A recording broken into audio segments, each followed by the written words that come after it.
WhatsApp guys, welcome back to another video. और मैं आपका दोस्त ईशांत एक और न्यू वीडियो के साथ हाजिर हूँ। और क्या हाल है सबके? सब मेरे ख्याल से ठीक ही होंगे। और कोरोना धीरे धीरे ख़त्म हो रहा है। अपने आप को भी सेफ रखिएगा और सुरक्षित रखिएगा। वैक्सीनेशन कंप्लीट करवाइएगा। और अभी तो दुबई में शायद कोविड ये कोवैक्सीन है जो, उसको भी अप्रूवल देने लग गए हैं। बाकी कोई पूछता नहीं है आते हुए। बाकी अगर कोई पूछ लेता है तो शायद अप्रूवल उसको भी देने लग गए हैं। बाकी ये जो कोविशील्ड है उसको ऑथराइज है, वो WHO से अप्रूव है। उसको कोई प्रॉब्लम नहीं है, आप आ सकते हैं उसको लेके। और ज़रूरी जानकारी जो होगी मैं आपको वीडियो के माध्यम से आपको देता रहूँगा। और आज मैं आपके लिए लेके आया हूँ एक ऐसी वीडियो जो आजकल चल रहा है। और मेरे को नहीं लग रहा है ठीक कि वो उनके साथ ठीक हो रहा है या नहीं हो रहा है। तो वो लोग आपके ऊपर है कि जजमेंट क्या करते हो। तो गाइज, मेरे पास एक बंदे का मेल आया और उन्होंने मेरे को वीज़ा भेजा। वीज़ा भेजा। मैं आपको, अगर मेरे को कमेंट करना अगर कहोगे तो मैं आपको वो वीज़ा सेंड भी कर दूंगा। बंदा क्या करता है, उन्होंने उसके साथ क्या क्या किया। टोटल 3 बंदे थे।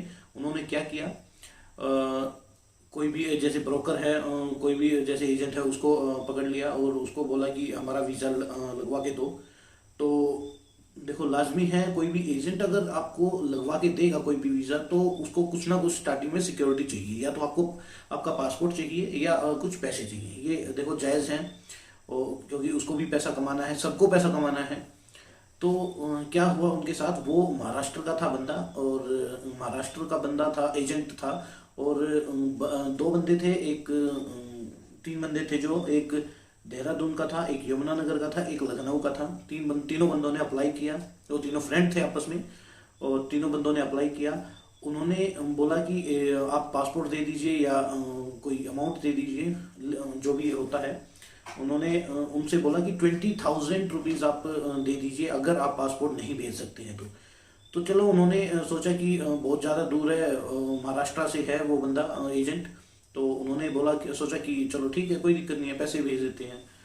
उस बंदे को डॉक्यूमेंट सेंड किए इन्होंने। और डॉक्यूमेंट सेंड करने के बाद इन्होंने पैसे भी ट्रांसफ़र कर दिए उसके अकाउंट में।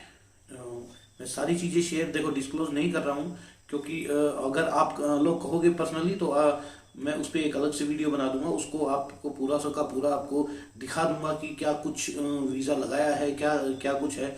उसके बाद क्या होता है कि जैसे ही मतलब नाइट में उन्होंने डॉक्यूमेंट और पैसे दिए, उससे नेक्स्ट डे 12 बजे तक उनका ऑफर लेटर रेडी हो गया। और ऑफर लेटर गाइज, यकीन करना, मैंने खुद देखा है, खुद चेक किया है। मतलब मैं देखो कंप्यूटर लाइन से हूँ, तो मेरे को पता लग गया कि ये एडिटेड है। मगर एक नॉर्मल आदमी नहीं बता सकता। एक जो नॉर्मल आदमी है वो नहीं बता सकता कि ये एडिटेड है या नहीं है।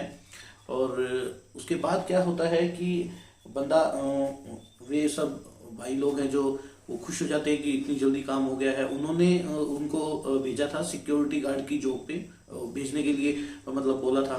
और उस ऑफर लेटर में उनकी सैलरी लगाई है 2400 रुपीज़, मतलब 2400 dirham सैलरी लगाई है। दुबई में जॉब है, और कंपनी का भी नाम नहीं लेना चाहूँगा मैं।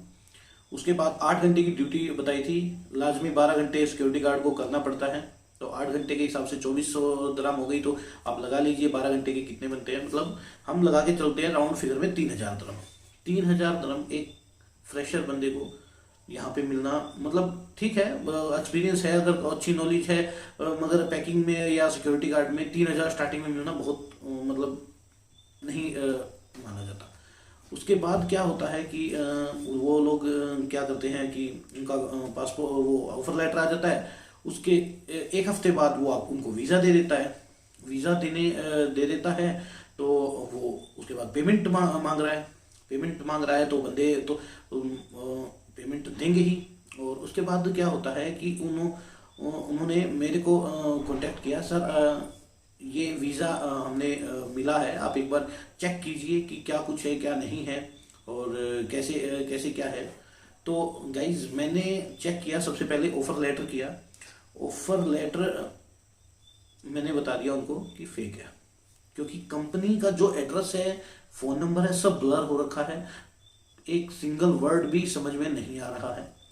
दूसरा उसके बाद क्या होता है कि वहाँ पे नीचे साइन भी हो रखे हैं। वो साइन भी अगर मैं देखता हूँ तो वो किसी एक्सचेंज की का ऑफर था, मतलब कोई एक्सचेंज की कंपनी थी, मनी एक्सचेंज जो होता है उसकी कंपनी थी। और वो जो जिसमें जा रहे थे वो एक मतलब फल फ्रूट की कंपनी थी, जैसे कोई फल फ्रूट एक्सपोर्ट इंपोर्ट होते हैं वहाँ वो कंपनी थी। तो ठीक है, उन्होंने मेरे को भेजा और मैंने उनको रिप्लाई किया कि मेरे को नहीं लगता कि ये ओके है। आप जब वीज़ा भेजोगे तो मैं अच्छे से बता पाऊंगा कि ये ओरिजिनल है या नहीं है। उसके बाद वो बंदा उनको प्रेशर करता है पैसे के लिए प्रेशर करता है।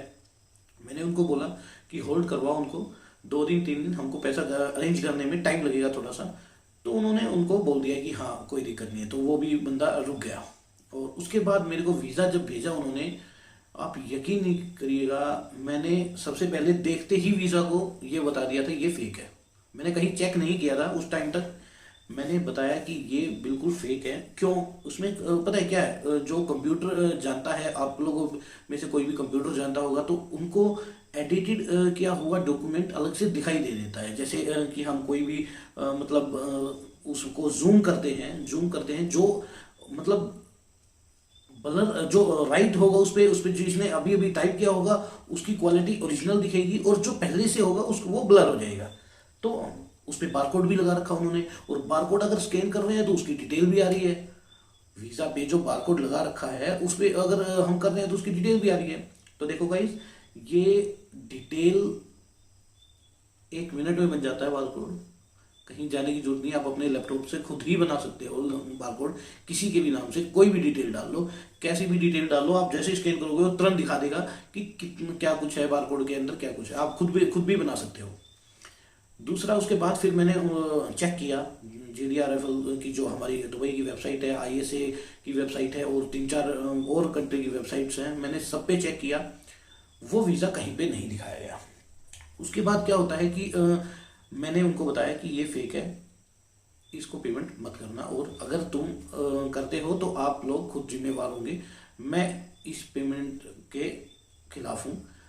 वो बंदा उनको प्रेशर कर रहा है कि पेमेंट करो, टिकट करवानी है, पेमेंट करो, टिकट करवानी है। उसके बाद क्या होता है कि मैं ये बोलता हूँ ठीक है, आपके कोई और बंदे जा रहे हैं अभी? तो उन्होंने बोला हाँ मेरे कल बंदे जा रहे हैं, दिल्ली एयरपोर्ट से उनकी फ़्लाइट है तो जा रहे हैं। तो मैंने बंदों को बोला कि ठीक है, आप उनका एक काम कीजिए कि उनकी टिकट मंगा लीजिए, ठीक है। बोला हाँ अभी भेज देता हूँ मैं। उसने टिकट भेजा, आप यकीन करिएगा गाइज, वो ओरिजिनल टिकट थी। मैंने कहा ठीक है ओरिजिनल टिकट है, कोई दिक्कत नहीं है। उस टाइम मैं भी थोड़ा सा डाउट में हो गया था, क्योंकि देखो टिकट ओरिजिनल है और 5 बंदों की इकट्ठी 5 से 7 बंदों की टिकट करवा रखी थी, तो उन्होंने टोटल पेमेंट कर रखा था 2 लाख रुपए। तो वो पेमेंट भी हो रखा है, टिकट भी ओरिजिनल है, सारी चीज़ें ओके हैं। उसके बाद क्या होता है कि मैंने इनको बोला कि ठीक है, इनकी अभी फ्लाइट है तो उस टाइम देखते हैं क्या होता है क्या नहीं होता है। तो गाइज आप यकीन नहीं करिएगा कि फ्लाइट होने से पहले वो टिकट कैंसिल हो गई। बंदे एयरपोर्ट के अंदर एंटर हो गए। अब उन बंदों के साथ क्या हुआ होगा आप लोग समझ सकते हैं, ठीक है। फिर मैंने इनको बताया जो मेरे से बात कर रहे थे कि सर ऐसे से है, और वो बंदे जा चुके हैं अंदर। मैंने बोला उनको रुको मैं चेक करता हूँ। उनकी टिकट मैंने देखी, सभी के सभी बंदों की टिकट कैंसिल हो रखी थी। उसके बाद मैंने इनको बोला ये टिकट कैंसिल हो गई है, तो और भी वेरिफिकेशन की। फिर एयरपोर्ट पे बंदा भेजा गया, दिल्ली एयरपोर्ट पे बंदा भेजा गया इनका वीज़ा लेके, और वहाँ पे चेक करवाया। उन्होंने भी ये बोला कि नहीं ये ठीक नहीं लग रहा है हमें, क्योंकि कहीं भी चेक नहीं हो रहा है। सबसे बड़ी बात यह है कि मैंने इनको बोल दिया कि पेमेंट अभी तो तुम्हारा देखो 60,000 रुपया लगा है, और उसके बाद उसने 80,000 टोटल मांगा था। तो मतलब ये तुम ये लगा लो, तुम 60-60 और दोगे तीनों बंदे, तो तुम्हारा कितना लग जाएगा। तो मैं इस चीज़ के खिलाफ हूँ। आपको अगर रिस्क उठाना है तो आप अपने हैंड पे उठा सकते हैं, बाकी मैं कोई भी रिस्क नहीं लेता हूँ।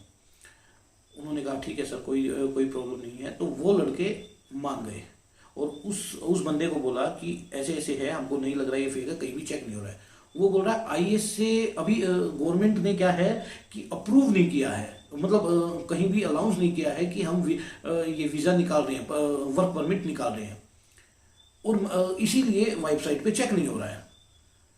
मैंने बोला ऐसा तो नहीं है, गवर्नमेंट कभी भी इतनी पागल तो नहीं है। ठीक है, अनाउंस नहीं किया है और वीज़े निकाल रहे हैं, वो बात ठीक है, मगर कहीं चेक ना हो वीज़ा, ये कभी नहीं हो सकता। गवर्नमेंट इतनी पागल नहीं है यूएई की, बहुत माइंडेड गवर्नमेंट है, बहुत सेफ्टी, इसीलिए तो पूरे वर्ल्ड में सबसे ज़्यादा सेफ सिटी बोला जाता है दुबई को, यूएई को बहुत सेफ कंट्री बोला जाता है। तो यही थी बात गाइस, बाकी और कोई टॉपिक रह गया हो तो आप बता दीजिएगा। मैं तो मेरे दिमाग में जितना जो भी बातें थी मैंने आप लोगों के साथ शेयर इसीलिए की कि किसी के साथ फ्रॉड ना हो। अपना देखो, ऑफर लेटर ले लिया, ठीक है, वीज़ा ले लिया, उसके बाद वीज़ा जब तक चेक ना हो जाए उनको किसी को भी पेमेंट मत करना, क्योंकि पेमेंट करने के बाद वो बंदा आपके नंबर बंद कर देगा, ब्लॉक कर देगा, सब कुछ कर देगा। उन बंदों को तो मैंने बोल दिया और वो बंदे मान गए, बच गए।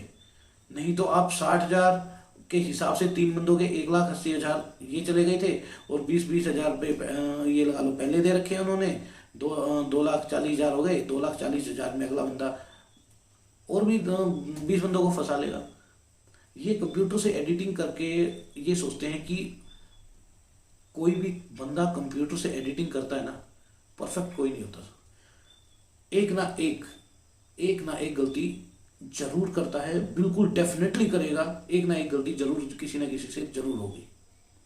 उसके बाद आप देख लीजिएगा, जैसा भी गाइस आपको ठीक लगे, मैं आपकी हेल्प करता रहूँगा। अगर किसी और को भी कोई भी क्वेरी हो तो प्लीज़ मेल कीजिएगा। व्हाट्सअप नंबर मैं इसलिए नहीं दे रहा हूँ क्योंकि व्हाट्सअप नंबर पे बहुत ज़्यादा मैसेज आ जाते हैं और फिर मैं जवाब नहीं दे पाता हूँ। आप मैसेज कमेंट कीजिएगा, मैं वहाँ पे लाजमी आपको मैसेज करूँगा।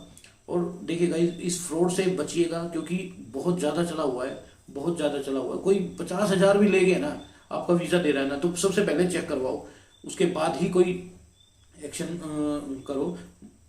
क्योंकि ये इलीगल जो बंदे कर रहे हैं काम, वो ठीक नहीं है। उन बंदों को एयरपोर्ट के अंदर करवा दिया, उनकी टिकट कैंसिल करवा दी, उनका वीज़ा फेक है। पासपोर्ट और टिकट लेने अंदर जाने के बाद बंदा बाहर नहीं आता।